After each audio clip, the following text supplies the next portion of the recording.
off now, because at this point, I'm basically just going to talk about what a colossal piece of shit Richard Spencer is. This isn't directly related to the main purpose of making this video, but I don't know when I'm going to be able to make this kind of video. I've wanted to talk about this for quite a while, for no particular ideological reason, just because Richard Spencer is just such a piece of shit, and I feel the need to let the world know. So where to begin? Well, I guess I'll begin by preempting the charge that I'm ducking a live confrontation with Richard here.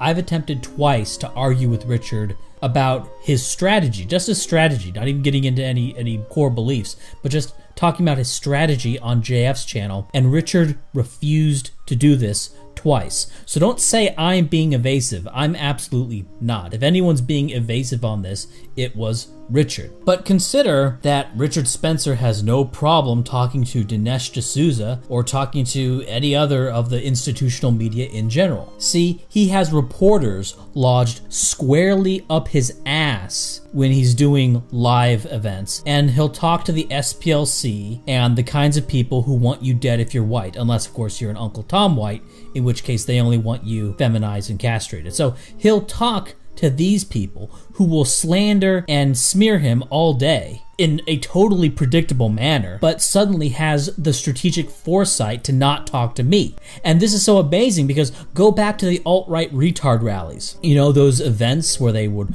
march out with their faces in front of the cameras, getting doxxed and smeared and look like idiots standing in front of a larger counter-protest, all those things that drove the alt-right into the fucking ground, right? Where they would have a bunch of like swastika morons running around with them. I told them not to do the retard rallies. I was one of the voices saying, don't do this. Nothing good can come from this. You don't control how your rally is going to be presented. You don't control who's going to show up. They're just going to slice up your clips and they're going to smear you. And anyone who's not dumb as pig shit knows immediately, without any experience, to not have a retard rally. It is intuitive. It is a thing you just know. You don't need to learn. You don't need to learn to not do retard rallies. You just know to not do them. To not march or even have a little campus speaking event, because you don't control how it's going to be presented to the audience you want to reach. Unless the event is only going to be covered by your own media, in which case just make your own media. Like, there's literally no reason to have a retard rally. Now, I think Richard Spencer knew this, but I think he didn't care because he wanted to promote himself, not the alt-right. His goal was promoting himself as the leader of the alt-right. But that's a little bit more speculative, but I think that's what happened, and all the pieces seem to fit on that. But okay, so they have their retard rallies, and they keep getting the best possible outcome from the retard rallies before Charlottesville, which is that they were ignored. They weren't getting coverage. That was the best outcome, that they were being ignored and no damage was done by them. But they kept rolling the dice, doing more and more retard rallies, and they finally came up snake eyes in one of them, and that was Charlottesville. And now they have all these institutions coming down trying to destroy them, and of course then it's expanded into Alex Jones and Gavin McInnes's groups, and I have no sympathy for the people who went to Charlottesville. They had plenty of warning, and you can say, oh, but we have a right to do this. It's not fair. Okay, well, the world's not fair, and you have to deal in the real world, not the ideal world of consistent law and social norms. You know what else isn't fair? That a lot of this crackdown on social media was caused by Charlottesville. Okay, so there's a very good chance that Gavin McInnes would not have been deplatformed if not for Charlottesville, which was something that he was telling you guys to not do. How's that for unfairness? Okay, so they got doxxed, smeared, and sued. If you were to aggregate the cost of these retard rallies in the logistics,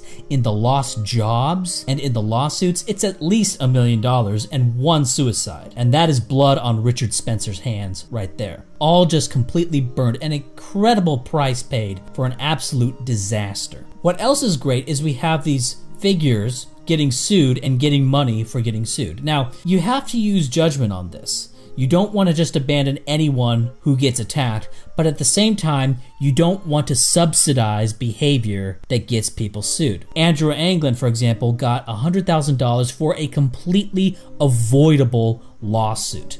That was a clear instance where there was an online targeted harassment campaign for somebody in Montana. And obviously, look, I don't think Andrew Anglin should have been sued, but at the same time, that kind of behavior is the kind of behavior that generates lawsuits. And it was a completely avoidable thing, and it should not be subsidized. Richard Spencer presumably got $25,000 for a completely avoidable lawsuit surrounding Charlottesville. Frankly, I don't think anybody who got in legal trouble surrounding Charlottesville should have gotten a dime. They chose to go there, and their idiocy should not be subsidized. That aside, Charlottesville is over. The silver lining of Charlottesville, I thought at the time, will be that Richard Spencer finally learned his lesson to not do retard rallies. Obviously, he's not going to try to do any more retard rallies after Charlottesville. Surely, by now, what all the opponents, people like me, had been saying was proven with flying colors at Charlottesville to not do these things, right? Well, not for Richard Spencer. He had retard rallies in Washington, D.C., Michigan State, and the University of Florida, all after Charlottesville. So when did Richard Spencer stop? What did it take for Richard Spencer to stop? It took three things. First, people stopped showing up. He wasn't getting any audience. Second, Traditional Workers' Party imploded. Up to this point, Matt Heimbach's Traditional Workers' Party had been the only militia outfit that would provide security at Richard's events. But then, in a story that ascended to levels of white trash that shouldn't even be possible, TWP imploded. And you can look into the specifics on that if you want to know what exactly happened there. And Richard Spencer, as a result of this, had no security as a result of TWP imploding because of Matthew Heimbach's, being all in the family. Third, Richard Spencer was running out of money, as evidenced by his begging online for $25,000 for his legal defense. So, what it took for Richard Spencer to stop doing retard rallies was to literally exhaust the physical ability to do so. Nobody was showing up to watch it, the security went away, and the money went away. That's what it took. Imagine a general who keeps ordering frontal attacks against an enemy's strongest point into an obvious kill zone, and he keeps doing it over and over and over and over and over and over again. That's no exaggeration. I believe Richard Spencer has done 6 retard rallies, 3 post-Charlottesville, and 2 were done before Charlottesville. One was Texas A&M, and I believe there's another one. But if it was just 5, then it was just 5. But however many it was at least over and over and over and over and over again.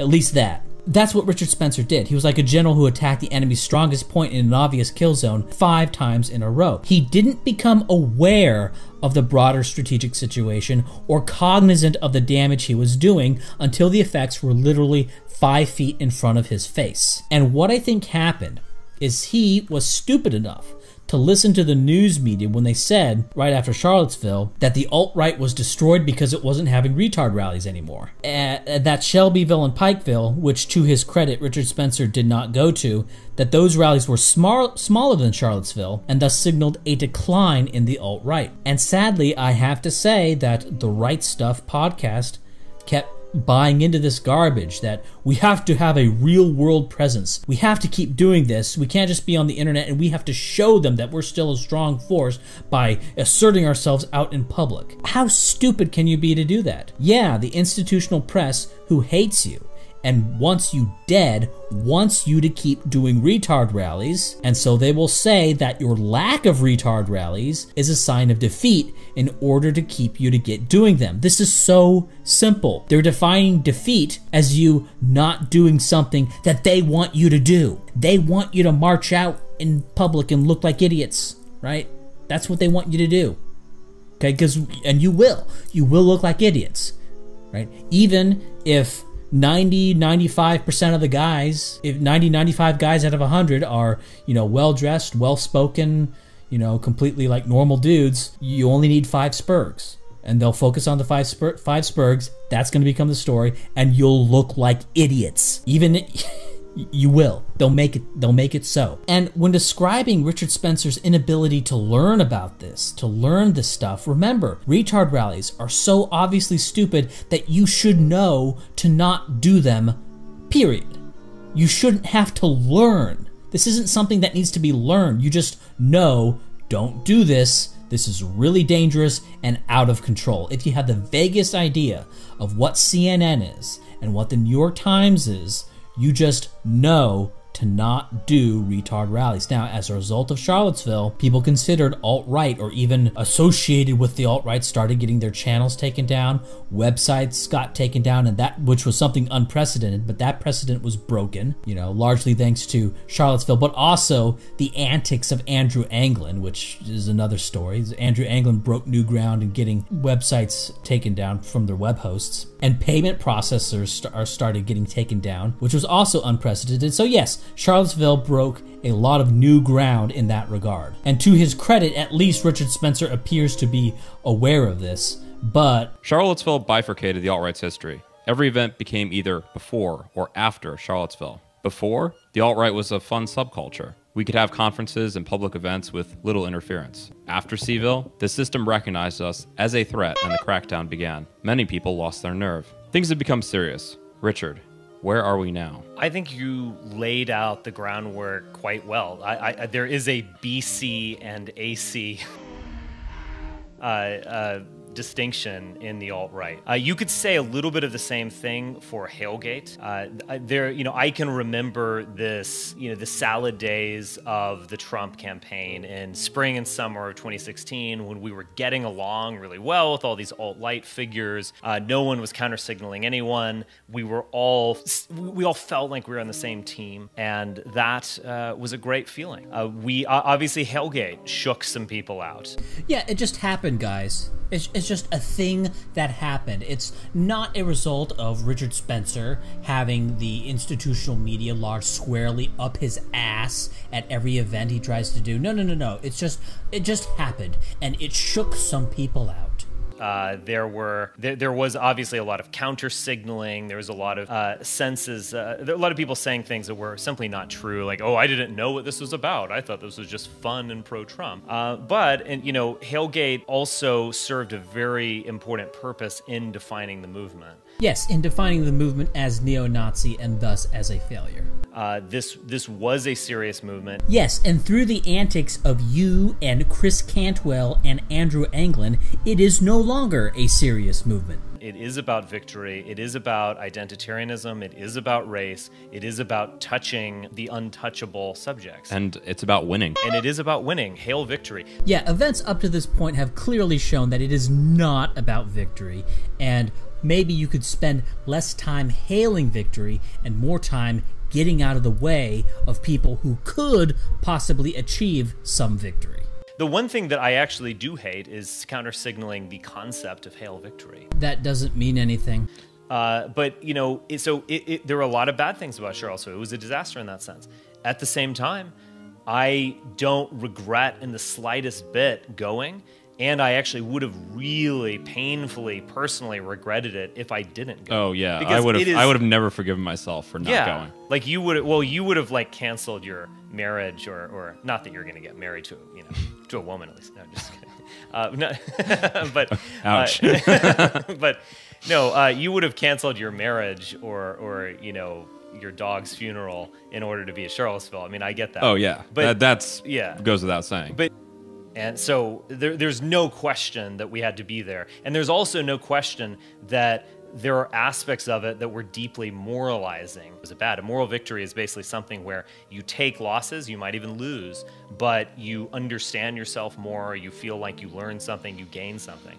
So there were aspects of it that were deeply moralizing. The image of the Torchlight March, the fact that this was no longer the meme war, this was in real life.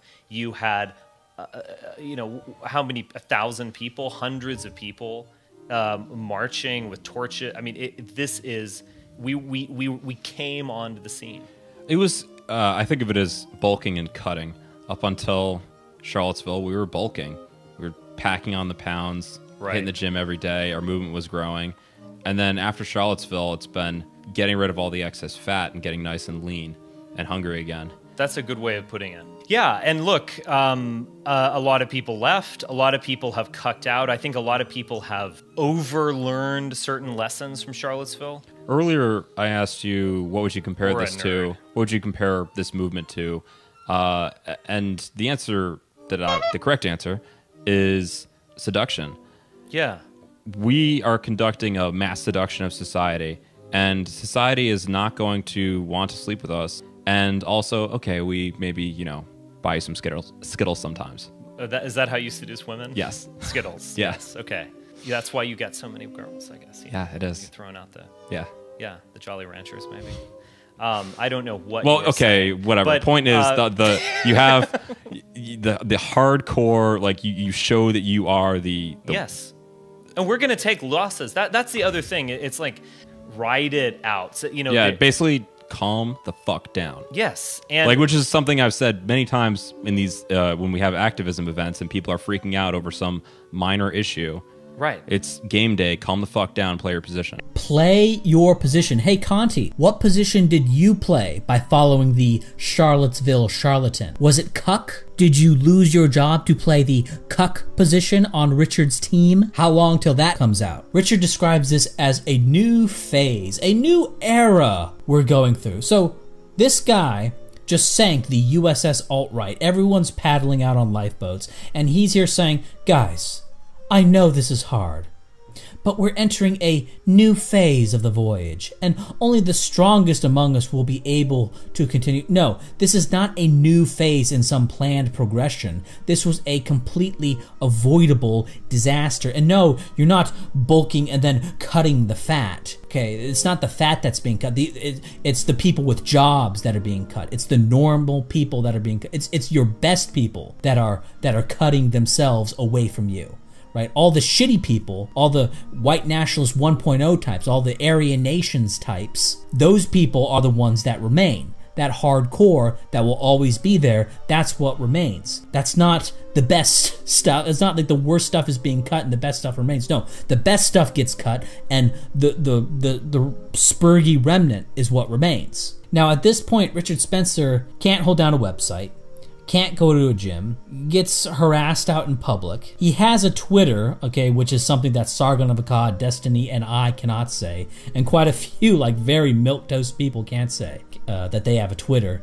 But Richard Spencer, for whatever reason, is able to keep his Twitter despite sort of milquetoast conservatives losing theirs. His YouTube channel has been destroyed, and he's been banned from PayPal and Stripe. In this context, okay, and now I'm not supporting all that, but that's largely was a result of Charlottesville. But in this context of him being unable to do much at all, Richard Spencer says he's against Brexit because he likes the idea of taking over the European Union and having it as a white imperium. He says he's against the idea of a small white country, calling it mockingly Hobbit states. Right? He's against a small white country like Hungary or Poland, but once an empire.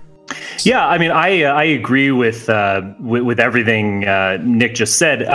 My vision of an ethno-state is not a ethno-state in the sense that Poland right now is an ethno-state for the time being, I'd say, or Hungary is an ethno-state.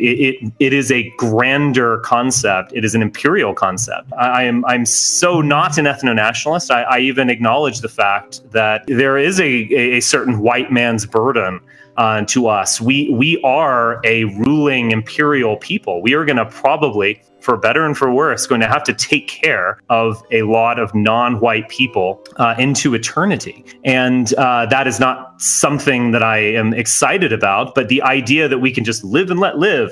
I'm a nationalist for all nations, or all this kind of just goofy liberalism. It's basically these kind of people who say that I'm a nationalist for all nations, live and let live. That is effectively liberalism on a global scale, on a national scale. I am not a nationalist for all nations. I do not want all nations to pursue their dreams. I also recognize geopolitics and the nature of power. So does everyone else. Look, Richard, this isn't some unique insight. Everyone knows about countries influencing other countries. We all know that things like China and the United States and the European Union and a kind of global deep state exists, and yet small countries like Poland and Hungary and Estonia and Finland can exist with a degree of sovereignty. Nick Fuentes might find this neat and imagine that you know that there exists global power and influence, but dum-dums like Ramsey Paul and Ryan Falk don't know this. But yes, we all know about global power dynamics, and yet there Hungary and Poland are. And they're not taking in migrants. They're able to flex their sovereignty in many situations. I get it, Richard. You want to be king of the castle. You want to be king of the planet. Cool. I don't. And realistically, you're not going to be able to. History is often a zero-sum game. History is often about subordination and domination. And it's about patronage and so on. And if we want to try to get away from that in order to be ideologically pure, like, oh, every ethnicity will have its little state, we're not going to really go anywhere. So again, I think that America is effectively done. I do not think that we can return to anything. And so the burden is on us. It's a terrible burden. It's not a fun one. We're going to rub people the wrong way. It's going to seem impractical, but we're going to have to think these radical thoughts going forward to truly imagine a new future. Yes, and maybe one day this conqueror will be able to conquer his way to having access to any kind of media platform. But he does this, and then he says he's also against free speech. I would put our lot with the government as opposed to Silicon Valley. And, as many of these senators pointed out, Facebook has, the equivalent of China is using their service on a daily basis. And but as far as government regulation, I mean, yes, I think in the short term we would favor government regulation of speech, but long term, are we even pro free speech? No, of course not. But we have to use this platform in order. So we're being radically honest here. Yes, yeah. Radically pragmatic. Yes. Oh, thanks, Richards. Now, first off, on this, you really, really should be in favor of free speech. It's like being in favor of evolution or the ability to mutate, because to change law, you have to change minds. And to change minds, you have to have robust free speech that is well protected enough not to be squashed by powerful institutions. Because the whole point of free speech is to destroy powerful institutions, right? The point of free speech is to conduct a massive revision of existing institutions and foundational beliefs. The point of free speech is to rip the heart out of an existing power structure. That's one of the things that made the West better than the rest, was the ability to constantly transform itself. I know that's kind of like a shit-lib talking point, but it's one of the true ones. Okay, it's one of the true shit-lib talking points, that the ability to radically transform itself over and over again is what made the West better than the rest. Like this, and this is so basic. Like, I'm having to argue basic, like why you should be in favor of free speech to Richard Spencer. Like, this is ridiculous. So, and the thing is, I'm being associated with this clown, and I'm being attacked, and a lot of the justifications of the attacks on me are stuff that Richard Spencer has done, and here I am trying to explain him basic things, like, yeah, here's why, like, being in favor of free speech is really fucking important. And it is important for a civilization to continue to adapt to changes in technology. And our enemies, every step of the way, they got to where they are by taking over media and the courts and politicians and enacting law and giving one-sided accounts of the world in universities, in the school system, and in mass media. But forget that. I don't think I need to hard convince the YouTube audience that the free speeches are good. Let's just say that for the sake of argument that you are, in fact, against free speech. Let's just say that. Okay. From a purely strategic standpoint, how stupid can you be to openly say that, especially given Richard Spencer's situation where he is highly reliant on ostensibly neutral media platforms like like Facebook and YouTube and Twitter, like totally dependent on that. He's totally dependent on their good graces, and yet he's there shitting on them, saying, yeah, if I was in charge, you know, all these people that disagree with me would be censored. So here's the situation. Wikipedia describes the National Policy Institute as a white supremacist organization. And in the past, I would just say, no, they're not a white supremacist organization. I try to defend it. But you can't do that now, because people can just bring up recent clips of Richard Spencer going on about white imperium and being against hobbit states, wanting to take over the EU and you know, wanting to enslave Haitians.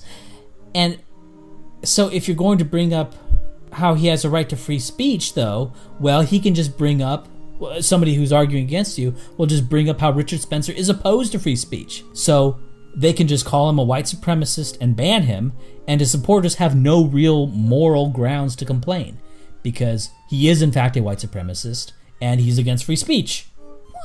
Like, Now, let's look at his Twitter. Let's look at his pinned tweet he has up here. When I last looked at his Twitter, he says, "Let there be no mistake.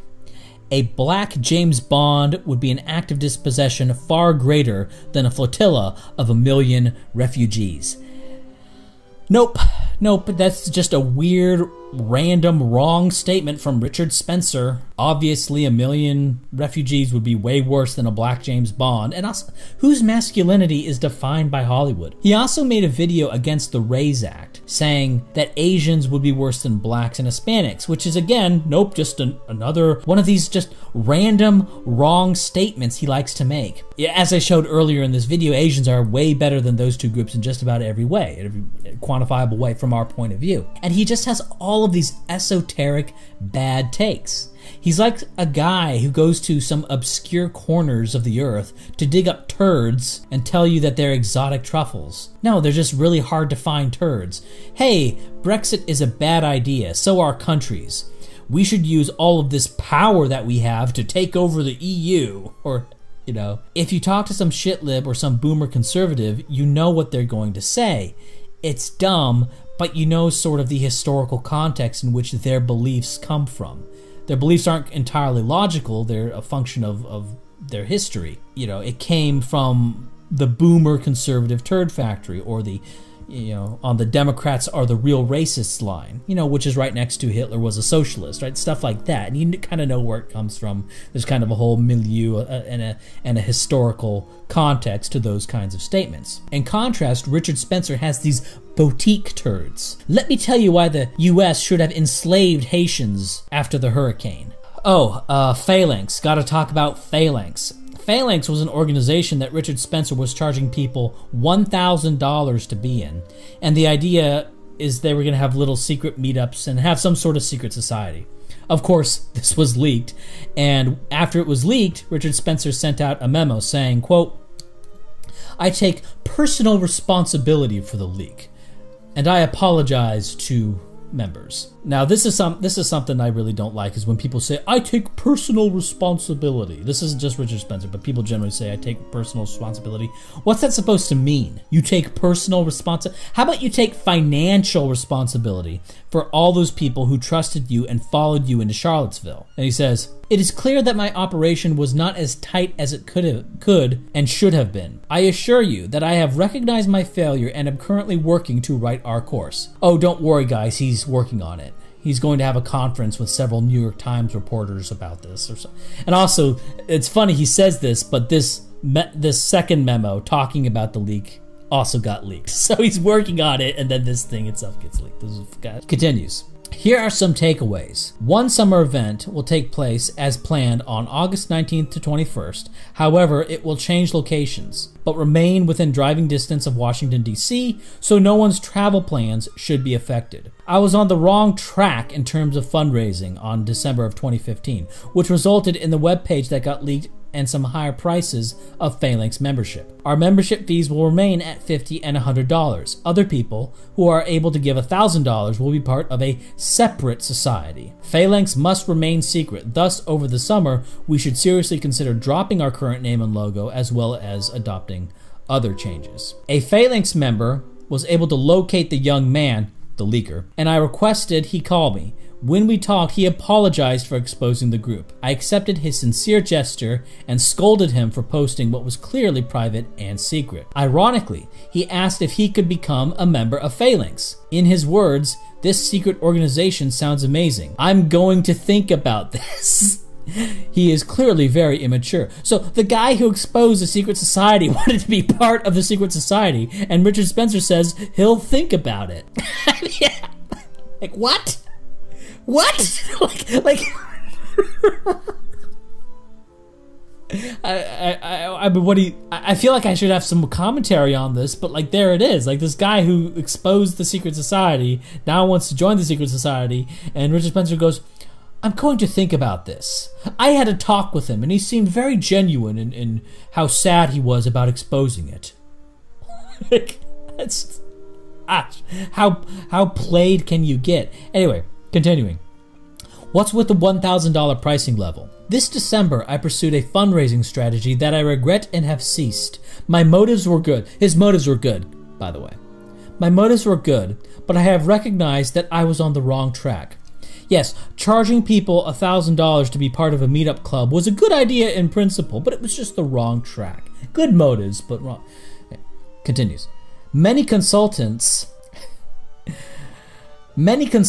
have suggested that I offer more access to donors and potential donors and make them feel part of the team. One suggestion was that we create a society and an online forum, etc. That's right, kids, an online forum. But one where you can only talk to people who gave Richard Spencer money. Doesn't that sound grand? And these meetups, these aren't like the riffraff you get at the TRS pool parties. No, these are meetups where you get to hobnob with people who gave Richard Spencer money. But I'm glad Richard Spencer has consultants. I mean, if this is what he puts out with consultants, and obviously with the retard rallies, what he says with, like, yeah, we're against free speech. Like, when he says all this stuff, this is what he says with consultants. Imagine what he'd be without whatever consultants he has. He continues. My sense was that I can barely keep up with a Phalanx forum and events. So why not combine the societies and create different levels within Phalanx? The people I showed this webpage to were those who have donated more than $500 in the past, or whom had been vetted through Phalanx procedures. Oh, good. They got procedures. They got Phalanx procedures. So I guess this letter that we're seeing here, that was leaked on MPC, on My Posting Career, was put on a webpage that was only available to people who gave Richard at least $500. So, okay, that's kind of funny. What is the new plan? 1. Phalanx will stay Phalanx. We might need a new name and logo, but we should not drastically change this good thing we have going. It's a good thing they have going. Phalanx membership will be $50 per year for young people and $100 per year for more established members. A. It is important for Phalanx to remain eminently affordable, but it is also important for all members to invest something in our group. B. Phalanx gatherings are generally cash flow negative. In other words, every event has lost money. And this does not account for the time spent planning events. Oh, fuck you, the time spent planning. But we are able to hold events only because some of our older members step up and purchase patron registrations. Before we offered these, NPI would subsidize Phalanx gatherings out of our general funds. Finally! Finally, we now know what NPI actually did all this time. They funded Richard Spencer's secret Boy Scout retreats. So, okay, there we go. Because it was always a mystery, because NPI would get money. They had this dumb little website that never posted anything new, but they were getting something like $100,000 a year. And it's like, what were they doing with this? Where was this money going? What does NPI actually do? Like, a lot of people were asking, and now we know they were funding, Boy Scout retreats, white supremacist Boy Scout retreats. And I can actually say that sentences, that's not a slander, that's not a mischaracterization, that's what these are. Continues. 3. Our new society for donors will be called the Sam Francis Circle. It will have some similarities with Phalanx, like social gatherings, but it will not be Phalanx. Some Phalanx members will become San Francisco Circle members. Some San Francisco Circle members will be asked to join Phalanx, but the two will never be equated. There will be times when I will try to create events that bring together Phalanx and San Francisco Circle members. This will be done thoughtfully and after Phalanx members have been informed. I feel like I should say I feel like this needs more commentary, but what is there to say? This right here, this is peak Spencer, the Sam Francis Circle, and fine clothes and fine wine and conferences and retreats and Julius Evola, all culminating in winning lines like, I'm against free speech, and we should enslave Haitians. And of course, he tried the same thing with AltRight.com. For $100 a year, you get access to premium content. For $500 or even $2,500 a year, you may get to go on a field trip with Richard Spencer himself. What a privilege. Think of all the hard liquor and cocaine Richard could buy with all that money. Now, I should address the myth that Richard Spencer created the alt-right here, when in reality, Richard Spencer got to where he was through connections and being lucky. So, his first sort of big gig in politics was to become assistant editor at the American Conservative, from which he was fired from 9 months later for being too extreme. This was from March to December of 2007. He then had a 23-month stint as executive editor at Tacky's Mag from January 2008 to December 2009, after which he was let go due to the publication's stagnation. From March 2010 to July 2012, he founded and edited the Alternative Right original website. The term Alternative Right, he got that from Paul Gottfried. Spencer started Radix Journal sometime in 2011 while he was still at thealternativeright.com, but in July 2012, he shut down thealternativeright.com to focus exclusively on Radix. But by 2013, this alternative right thing started to be memed as a catch-all term for conservatives, reactionaries, and to a lesser extent, white nationalists who were dissatisfied with the Republican Party and with establishment conservative outlets like National Review and Glenn Beck. Now, this is where the timeline gets a bit fuzzy and somewhat subjective, because after jettisoning the alt-right label and website, sometime in the middle of 2013, Richard Spencer tried to get the label back and position himself as the head man of the alt-right, though not necessarily some formal leader. And this is a strange situation here, because back in 2013, 2014, 2015, we all knew, quote unquote, that what Richard Spencer had done. We all knew that he was trying to position himself as Mr. Alt-Right. We all, quote unquote, knew this. But I can't point you to any specific thing that shows that this is what he was trying to do. One thing would be his willingness to talk to establishment media, which of course smeared him and gave him exposure, so he became the central figure of the alt-right. And of course, the natural reaction at the time was to defend Richard Spencer against media smears. But see, that's a natural reaction. The default reaction for people who support some kind of dissident right viewpoint. And so their instinct for a lot of people was to defend Richard Spencer. And at first, that's what they did, and that's what I did at first. I did. I defended Richard Spencer at the beginning. But Richard Spencer kept exploiting this. He kept interacting with the media. He kept getting smeared. And the site, The Right Stuff, which was probably the most influential site within the alt-right, more so than the Daily Stormer. The Daily Stormer might have gotten more traffic, might have.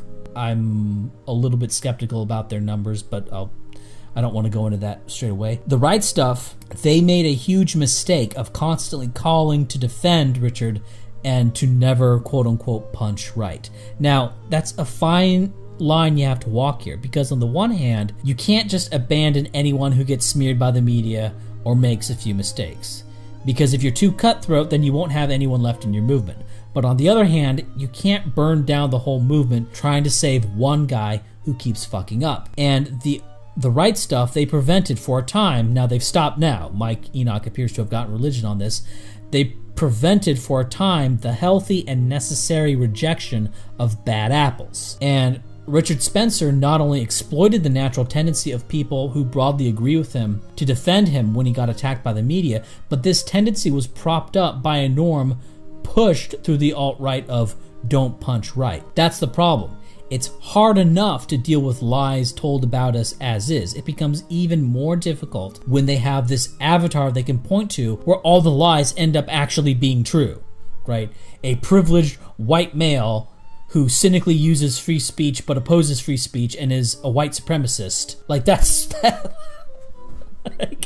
that's literally Richard Spencer right there. You know, Richard Spencer comes forward and says, yes, I am a white supremacist. We're the best. We deserve white privilege, which totally exists because we're the best. Oh, and I'm against free speech.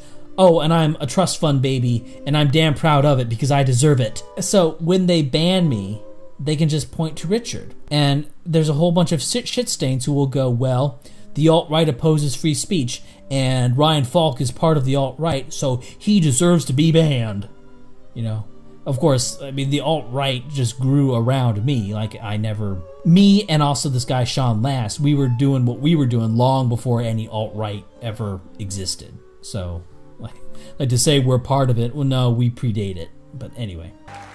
He's invited me to his apartment in the most expensive part of Alexandria, Virginia. He's hanging out with his followers. I don't think I've ever done a video where I'm not wearing a collared shirt. Yeah. But in terms of formal wear, I like things that are striking, high quality, well made. No. And then he saw me wear it. Yeah. I was like, oh, it's dead. Oh, the proles. Get out. The proles are doing it now. Yeah. Get out quick. Get some wild turkey. Let's get an actual whiskey glass, you idiot. Oh. Okay, fine. I'm not going to one small ideology, one very narrow one As a natural leader, I have certain obligations and duties that other people don't. Why are you someone who should lead? I think that's obvious. But why do I need to even talk about it? Say it. Tell me Because why. I'm better. Yeah, I'm going to tell you something. Go on. All right. Elites rule the world. Elites make history. The question is who is in charge? That's what matters. People like me need to be in charge. We determine the course of world history in ways that other races can't even dream of doing. And part of your greatness is the exploitation of other people. Part of what's made this country great. We did it. We took it. We took it with force. We won. We took the entire continent. That's what matters. You want to know something funny about this video is that everyone in this video here that was in Richard Spencer's little clique, they have now since disassociated from Richard Spencer. Greg Conte, seen here completely smashed while Spencer's talking about how superior he is, was the last person to hang on with Richard Spencer, and he was the most recent, and it's basically been confirmed at this point that Richard Spencer slept with Conte's girlfriend. Jason Giorgiani, Evan McLaren, Nathan D'Amigo, Charles Lyons, and now Greg Conte have left his little dumpster fire, and now Richard's most important outside allies, Mike Enoch and Sven of the Right Stuff, are themselves going to be putting some distance between themselves and Richard. But here, he's agreeing with the interviewer with the bullshit that white America ever profited from dealing with blacks or Native Americans. And this is amazing. Like, all the work I did showing that whites in the South were made much poorer by slavery, and that all the Native Americans did was fight against the white man, and today mainly live off of money from the government or from taking money from vulnerable white people with their casino monopolies. Right? All this work I do showing, no, white privilege is a myth, and exploitation is most certainly a myth. I talk about colonialism, that the colonial empires didn't profit. These empires ended up not being profitable. That's one of the reasons they let them all go, because they weren't getting any money out of it. All these lies about history that people like me are fighting against, they just get flushed down the toilet by these stupid statements by Richard Spencer, who himself has positioned himself as Mr. Alt-Right, and here he is agreeing with the central tenets of the anti-white racial oppression narrative. And this guy's supposed to be on my side, and here he is promoting these fucking lies. These fucking lies that the basic data that we have today completely dunks on. There we go. Outside his apartment, protesters have gathered to hold a vigil for Heather Heyer, the woman who was killed at Charlottesville. Good to see you. You guys just stare at me in a dead, kind of eyed way. God, these people are pathetic. Do you know how, dumb this is? You think you people intimidate me? We shall overcome. Oh my God. We shall overcome. Should live that long. Seriously, you guys are dorks. I gotta give Richard some credit here. This is pretty funny. I don't think Richard's trying to be funny here. I think Richard really is just this much of an asshole. But this, like, give the devil his due. Give Richard some credit here. This is actually pretty funny. Is calling these people in the vigil pathetic. Now, people can point that this was deceptively edited on this was like a Norwegian public broadcast thing here. And it probably was. Maybe Richard was saying to drink from a whiskey glass because Conte was drinking too much, as evidenced by the fact that he was later smashed. Or maybe Richard spent a long time explaining his strategy was better than that of the establishment conservatives, and then he just sort of simplified that to, I'm just better, when asked to explain his old strategy again. Or this video of him just standing there with a weird smile, this looks like he was waiting for a picture to be taken. Maybe that's what he was doing. Or when he calls the vigil protesters pathetic, he could mean that it's pathetic how they won't respond to him, not that it's pathetic that they're having a vigil, right? I mean, there's all sorts of, it's so easy to edit things in such a way to make anybody look demonic. So sure, let's say that this is all true. Let's say that this was massively deceptively edited. And let's say that all the stuff was massively deceptively edited, which no doubt it was to one degree or another. But why are they there? Why is the media there? Why did Richard constantly thrust us, or what once was us, not anymore, why did he thrust us into these media battles? These media battles that we couldn't possibly win. But I'm talking in circles. I could go on for another fucking hour of just how shitty Richard Spencer is. Now, one thing at this point that we should all be careful of is Richard trying to dissociate himself from the alt-right. Do not let him do this. He is the alt-right. The alt-right is him. He seized that label as it was getting popular, even after he had abandoned it because he didn't see it going anywhere. He went with Radix. Okay, but then as alt-right became popular, he said, oh, that's me, that's me, that's me. And then once he became Mr. Alt-right, he drove it straight into the fucking ground, burning everyone around him who had also latched onto the label. Remember, back in 2012, he jumped the alt-right ship when he thought it wasn't going anywhere. So there's perfectly good reason to think that he'll try to jump ship now that alt-right has become a toxic brand. Get ready for him to say shit like, the alt-right was just a brand. It was just a vessel that has served its purpose. Now it's time to move on to something bigger and grander. Don't let him do this. We need to bury him along with the alt-right. And it just is that. There's nothing more to be said.